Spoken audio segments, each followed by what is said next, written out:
বাংলাদেশের পতাকা প্রথম উত্তোলন করা হয় 2 মার্চ 1971 সালে। গম্ভীরা বাংলাদেশের কোন অঞ্চলের লোকসঙ্গীত? রাজশাহী। ঢাকার বিখ্যাত তারা মসজিদ তৈরি করেছিলেন মির্জা আহমেদ জান। কোন শাসকের সময় থেকে সমগ্র বাংলা ভাষাভাষী অঞ্চল পরিচালিত হয়ে ওঠে বাংলা নামে? শামসুদ্দিন ইলিয়াস শাহ। বাংলাদেশের উন্নত মানের কয়লার সন্ধান পাওয়া গিয়েছে জামালগঞ্জে। বাংলাদেশের চীনামাটির সন্ধান পাওয়া গেছে বিজয়পুরে।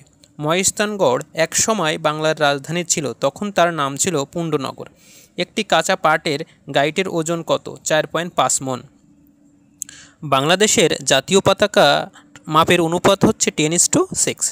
বাংলাদেশের বৃহত্তম নদী কোনটি? বর্তমানে দীর্ঘতম নদী পদ্মা আর বৃহত্তম নদী মেঘনা। ইউরিয়া সারের কাঁচামাল মিথেন গ্যাস। বাসস একটি সংবাদ সংস্থা। বাংলাদেশের কোন বনভূমি শালবৃক্ষের জন্য বিখ্যাত? ভাওয়ালে ও মধুপুর বনভূমি।